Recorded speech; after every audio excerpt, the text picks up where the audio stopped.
जय हिंद साथियों, स्वागत है आप सभी का अपने YouTube चैनल संदीप बिगनर में। बहुत बड़ी खुशखबरी है आप सभी के लिए। आपके लिए भर्ती बोर्ड की ओर से, यूपी पुलिस भर्ती बोर्ड की ओर से ऑफिशियली एक नोटिफिकेशन आउट कर दिया गया है। यूपी पुलिस की एक नई वैकेंसी आ गई है और उसके ऑनलाइन फॉर्म भी शुरू हो गए हैं। यानी कि अब यूपी पुलिस एक बहुत एक्टिव मोड में है। यूपी पुलिस भर्ती बोर्ड, आप सभी को पता है कि यूपीएसआई की वैकेंसी निकल गई, उसके बाद यूपी होमगार्ड की वैकेंसी निकल गई, अब ये वैकेंसी आ गई। इसमें कौन कौन से पद हैं, कितनी इसमें जो आपके वैकेंसी रहने वाली है, सारी चीजों के ऊपर बात करेंगे। और जो ये आपका नोटिफिकेशन आया है, जिस वैकेंसी के लिए नोटिफिकेशन आया है, वो है आपका कंप्यूटर ऑपरेटर ग्रेड ए। यानी कि कंप्यूटर ऑपरेटर ग्रेड ए की आपकी वैकेंसी का नोटिफिकेशन आउट कर दिया गया है। और साथ में मैं आपको बता दूं, अभी मैं आपको कांस्टेबल वालों के लिए बताऊंगा, आप टेंशन मत लीजिए, बिल्कुल सारे नोटिफिकेशन बिल्कुल तैयार हैं। कांस्टेबल वालों के लिए बताऊंगा, इस पहले इसके बारे में थोड़ा सा बता दूं। देखो, ये आपका जो नोटिफिकेशन है वो कल, यानी कि कल रात को 16 दिसंबर की कल रात को 2025 को ये नोटिफिकेशन आपका आउट कर दिया गया है। इसमें जो टोटल आपकी वैकेंसी, ये आपकी टोटल वैकेंसी आप यहाँ पर देख सकते हैं, 1352 आपकी यहाँ पर टोटल वैकेंसी रहने वाली है। कैटेगरी के हिसाब से अगर आप हम देखेंगे तो यहाँ पर आप देख सकते हैं ये जनरल की वैकेंसी है जो कि 545 है। अगर हम ईडब्ल्यूएस की बात करें तो 134 वैकेंसी है। ओबीसी की 364 वैकेंसी है। एससी की 283 वैकेंसी है। अगर हम यहाँ पर बात करें एसटी की, तो एसटी की जो आपकी वैकेंसी है वो 26 वैकेंसी है। अगर हम यहाँ पर बात करें फॉर्म भरने की, तो आपकी जो फॉर्म भरने की तारीख है वो आप यहाँ पर देख सकते हैं, 16 दिसंबर से आप इसके फॉर्म भर सकते हैं। और 16 दिसंबर 2025 से लेकर के आप यहाँ पर 15 जनवरी 2026 तक, कब तक?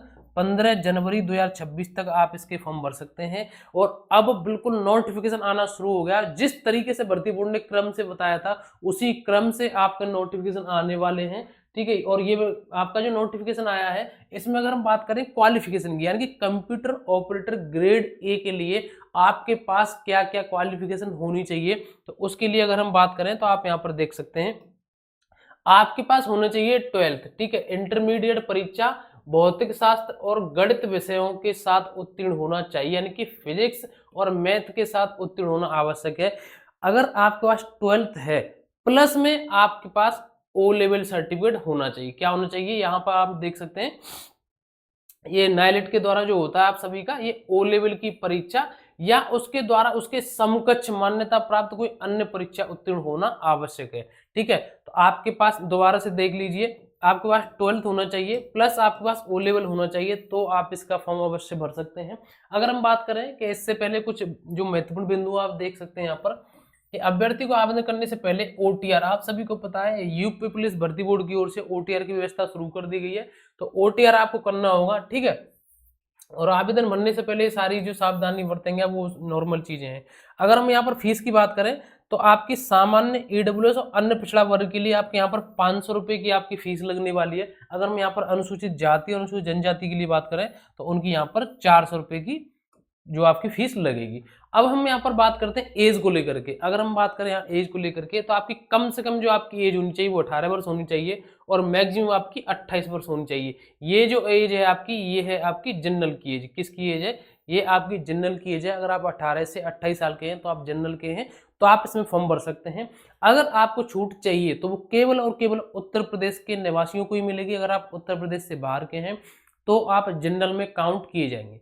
अगर आप यहाँ पर अनुसूचित जाति के हैं तो आपको 5 साल की छूट मिलेगी। अगर आप अनुसूचित जनजाति के हैं तो आपको 5 साल की छूट मिलेगी। अगर आप अन्य पिछड़ा वर्ग यानी कि ओबीसी के हैं तो भी आपको यहाँ पर 5 साल की छूट मिलेगी। यानी कि 28 प्लस 5 बराबर ये आपका 33 साल तक आप इसमें फॉर्म भर सकते हैं, अगर आप इन कैटेगरी से हैं। अगर आप जनरल के हैं तो आप केवल और केवल 28 साल तक ही आप यहाँ पर फॉर्म भर सकते हैं।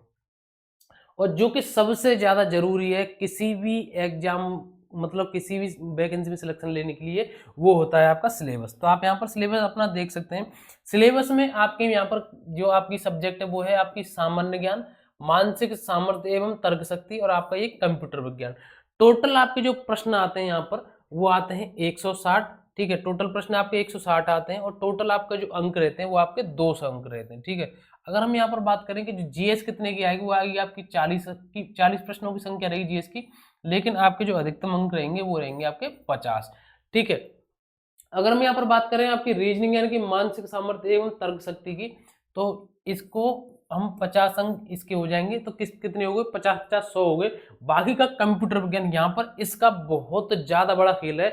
200 में से आप यहाँ पर कह सकते हैं, देखो 100 में ये होगा और अकेला एक 100 में ये है, क्या है, कंप्यूटर। इसके आपके 80 क्वेश्चन आएंगे, 80 क्वेश्चन आप लगा लीजिए अंदाज, यानी कि 100 मार्क्स, यानी कि आपका 50% हिस्सा तो यहाँ पर कंप्यूटर ही घेरे हुए। सीधी सी बात मैं आपको बता दूं, अगर आपका कंप्यूटर अच्छा है तो आप यहाँ पर बिल्कुल सिलेक्शन ले लेंगे। लेकिन ऐसा नहीं केवल और केवल आप कंप्यूटर से ही यहाँ पर सिलेक्शन ले लेंगे, उसके साथ साथ यहाँ पर जरूरत पड़ेगी आपको रीजनिंग की और जीएस की भी। और आज के समय पर मैं एक बात बता दूं, मैं पहले कई वीडियो में ये चीज बता चुका हूं कि अगर आपकी आज के टाइम पर अगर आपकी जीएस अच्छी है ना, तो आप ये मान करके चलिए कि आपके सिलेक्शन की संभावना बहुत ज्यादा है। कल आपने देखा होगा एक नोटिफिकेशन आया है, कल एक नोटिफिकेशन आया है लेखपाल का। किसका आया है, लेखपाल का। और उसमें आपने देखा होगा कि एक तो कंप्यूटर प्लस आपका यूपी जीके और आपका जीके, मतलब और जो इंडिया जीके रहती है, सबसे ज्यादा सिलेबस यही है, सबसे ज्यादा। ठीक है, नाम मात्र के जो कुछ रीजनिंग टाइप के कुछ प्रश्न आएंगे आपके मैथ के बहुत नॉर्मल वाले, उसमें शायद 5 नंबर के होंगे, 5-7 नंबर के, 5-10 नंबर के, और बाकी का टोटल आपका जीके ही है। तो अगर आपकी आज के समय पर अगर आपकी जीएस अच्छी है, यानी कि आपकी जनरल नॉलेज अच्छी है, तो आप ये मान करके चलिए कि आपके सिलेक्शन के चांस जो कि बहुत ज्यादा हैं। और ये जो वैकेंसी है ना, जो मैं आपको बता रहा हूँ, ये कंप्यूटर ऑपरेटर ग्रेड ए की, ये वैकेंसी आपकी बिल्कुल एकदम ऑफिस की जॉब है। ठीक है, एकदम आपकी ऑफिस की जॉब है। अगर आपका इसमें सिलेक्शन हो गया ना, तो आप ये सच में फील करेंगे कि हाँ सच में कोई नौकरी लगी है। और कंप्यूटर ऑपरेटर ग्रेड ए में अगर आपका सिलेक्शन हो जाता, तो उससे बेहतर बात क्या होगी। टोटल वैकेंसी यहाँ पर 1352 है। इसी तरीके की इसमें वैकेंसी आती है, क्योंकि अपने आप में बहुत अच्छा खासा पद है ये, और इसमें इतनी ज्यादा वैकेंसी खाली नहीं रहती है। आप यहाँ पर देख सकते हैं, जनरल में 545 है, ओबीसी में 364 है, ईडब्ल्यूएस में 134 वैकेंसी है। और दोबारा से सुन लीजिए, इसकी जो लास्ट डेट रहने वाली है वो 15 जनवरी तक आप इसके फॉर्म भर सकते हैं। और इसकी जो क्वालिफिकेशन रहने वाली है वो 12th के साथ आपके पास ओ लेवल होना चाहिए। अगर आपके पास ओ लेवल नहीं है तो आप इसमें फॉर्म नहीं भर सकते। अगर आपके पास ओ लेवल नहीं है तो इसके जो समकक्ष, ठीक है, इसके जो समकक्ष डिग्रियां हैं या इसके लिए समकक्ष जो क्वालिफिकेशन है वो आप वहां पर देख सकते हैं। ऑफिशियल नोटिफिकेशन में पूरे तरीके से दिया गया है। अगर आपको ऑफिशियल नोटिफिकेशन देखना है तो मैं अपने टेलीग्राम चैनल पर भेज दूंगा। टेलीग्राम की जो लिंक है मैंने डिस्क्रिप्शन में दे दी है। और हाँ, कांस्टेबल वालों के लिए मैं आपको बता दूं कि कांस्टेबल वालों के लिए मैं आपको बता दूं कि अब ये आप बिल्कुल, अब आपका नंबर है। इससे जो अगली भर्ती होगी, इससे जो अगला नोटिफिकेशन आएगा वो बिल्कुल आपका 100% आपका ही नोटिफिकेशन आने वाला है। तो किसी भी प्रकार से आपको बिल्कुल चिंता नहीं करनी है कि भैया कांस्टेबल के नोटिफिकेशन का हम तो इंतजार कर रहे थे, ये आपका कंप्यूटर ऑपरेटर का आ गया। तो इस वैकेंसी के बाद आपका जो नोटिफिकेशन आने वाला है वो कांस्टेबल का ही आने वाला है। ठीक है, तो आप अच्छे तरीके से, बेहतरीन तरीके से तैयारी करिए। और भी आपको कोई डाउट रहता है आप कमेंट करके मुझे बता सकते हैं। अगर मेरे द्वारा बताई हुई चीज़ें थोड़ी सी भी समझ में आती हो तो प्लीज़ वीडियो को लाइक करके चैनल को जरूर सब्सक्राइब कर देना। और जो भी साथी आपकी तैयारी कर रहे हो सभी के पास, सभी ग्रुप्स में वीडियो जरूर शेयर कर दिया करिए। और भी आपको कोई डाउट है कमेंट करके जरूर बताना। आज के लिए बस इतना ही, मिलेंगे नेक्स्ट वीडियो में। जय हिंद, नमस्कार, राम राम।